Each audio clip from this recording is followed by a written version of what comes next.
Andhra king తాలూకానా? అంటే ఈ cinema కేవలం ఆంధ్రోళ్ళకేనా? తెలంగాణోళ్ళకి కాదా? ఎంత రిడిక్యులస్ ఉంది కదా ఆర్గ్యుమెంట్. సో ఎగ్జాక్ట్లీ ఇదే రామ్ పోతినేని గారు ఇస్మార్ట్ శంకర్ తీసినప్పుడు తెలంగాణ భాష తెలంగాణ సినిమాలు ఆంధ్రాలో నడుస్తాయా, ఎవరు చూస్తారు, అర్థమవుతుంది అని చాలా డిస్కషన్ జరిగింది. దాని గురించి డైరెక్టర్ పూరి జగన్నాథ్ వచ్చి రామ్ పోతినేని వచ్చి చాలా ఎక్స్ప్లెనేషన్ ఇవ్వాల్సి వచ్చింది. అండ్ ఇక్కడ కామెడీ ఏంటంటే అసలు ఇస్మార్ట్ శంకర్ కి తెలంగాణ కల్చర్ కి భాషకి సంబంధమే లేదు. ఇస్మార్ట్ శంకర్ లో ఉన్న భాష పూరి జగన్నాథ్ ఇన్వెన్షన్. అది ఆ సినిమాకి తెలంగాణ భాషకి కల్చర్ కి అసలు సంబంధం లేదు. సో ఒక ఫేక్ భాష గురించి కూడా డైరెక్టర్ హీరో అంత ఎక్స్ప్లెనేషన్ ఇవ్వాల్సి వచ్చింది. సేమ్ దసరా సినిమా అప్పుడు కూడా చాలా కాంట్రవర్సీ అయింది. చమ్కీలాంగి పాట ఎవరు చూస్తారు, ఎవరికి అర్థమవుతుంది, ఎవరు వింటారు అని ఏవేవో మాటలు నడిచినాయి. అండ్ తెలంగాణకు సంబంధించి ఏ పాట హిట్ అయినా దారి పొంటొత్తుండు, రాను బొంబాయికి, ఇలాంటి పాటలు ఎప్పుడు రిలీజ్ అయ్యి హిట్ అయినా గానీ సోషల్ మీడియాలో ఒక రకమైన చిన్న చూపు లేకపోతే హేళన, ఇదేం భాషరా, ఇది తేలుగా తెలంగాణ ఏం అర్థమైతే లేదు అన్న ఒక డిస్కషన్ నడుస్తూనే ఉంటది. సో తెలంగాణ భాష పట్ల సభ్యత పట్ల ఒక చిన్న చూపు అనేది సోషల్ మీడియాలో ఉన్నది, లేకపోతే జనరల్ గా కల్చర్ లో మెయిన్ స్ట్రీమ్ మీడియాలో ఉన్నది. అది మనం డినై చేయడానికి లేదు.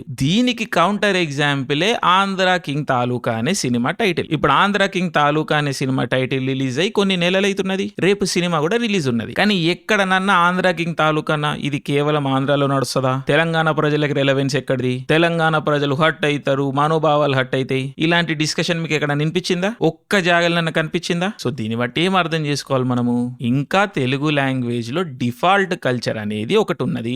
Default dominant culture. ఆ default dominant culture Kostandhra culture ఉన్నంత వరకు ఈ ట్రెడిషనల్ మీడియాకి, సోషల్ మీడియాలో ఉన్న కొన్ని వర్గాలకి, కొన్ని రాజకీయ పార్టీలకి ఎటువంటి ప్రాబ్లం లేదు. కానీ కొంచెం వరకు తెలంగాణ కల్చర్ వాళ్ళు వచ్చి లేదా రాయలసీమ కల్చర్ వాళ్ళు వచ్చి మాకు కూడా కల్చర్ లో రిప్రజెంటేషన్ కావాలని అడిగినా ఇబ్బందులు అయిపోతే ఇది తెలుగు కాదు, కల్చర్ ఏదో నానిపోతున్నది, అందరు చూడరు, అందరికి నచ్చదు అన్న నేరేటివ్ స్టార్ట్ అవుతాయి. సో ఇక్కడ జనాలు అర్థం చేసుకోవాల్సింది ఏంటంటే ఆంధ్ర కింగ్ తాలూకా అన్న టైటిల్ తోని ఎవరికి ప్రాబ్లం లేదు, including Telangana people and Rayalaseema people. అందుకని ఈ టైటిల్ పైన ఎటువంటి కాంట్రవర్సీ అనేది లేదు. సో సిమిలర్లీ తెలంగాణ భాష నుంచి ఏదైనా సినిమా వచ్చినా లేదా రాయలసీమ కల్చర్ నుంచి ఏదైనా టైటిల్ లేదా సినిమా వచ్చినా జనాలు ట్రిగ్గర్ అయిపోవాల్సిన పని లేదు.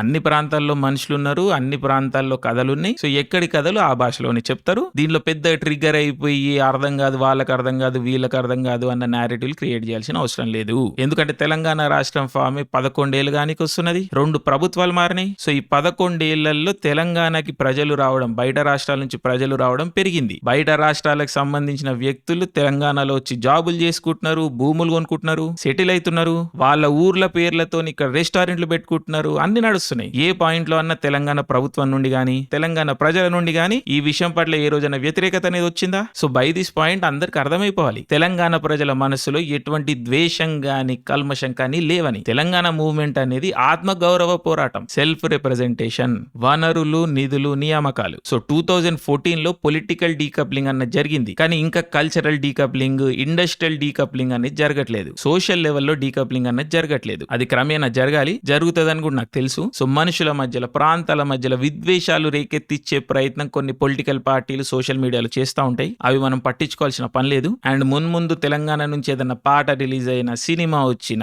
భాష రిప్రజెంటేషన్ జరిగినా ట్రిగర్ అయిపోకండి. ఇట్స్ ఓకే, అందరికీ అన్ని అర్థమైతే. మనం గుర్తుపెట్టుకోవాల్సింది ఏంటంటే ఇస్మార్ట్ శంకర్ అనేది హిట్ సినిమా. సో అదే విధంగా రేపు ఆంధ్ర కింగ్ తాలూకా సినిమా కూడా హిట్ కావాలని మనస్ఫూర్తిగా కోరుకుంటున్నాను. అందరం ఇండియన్సే. సో తెలుగు కల్చరల్ స్పేస్ లో అన్ని ప్రాంతాలు, అన్ని భాషలు వినబడాలి, కనబడాలి. అప్పుడే బాగుంటది, అందరూ హ్యాపీగా ఉంటారు. సో అర్థమైందని అనుకుంటున్నాను. సో నేను అర్జెంట్ గా పోయి ఉస్తాద్ ఇస్మార్ట్ శంకర్ అదేం భాషలో కొంచెం కనుక్కునే ప్రయత్నం చేస్తాను. తెలిస్తే మీకు వచ్చి చెప్తాను. ఓకే.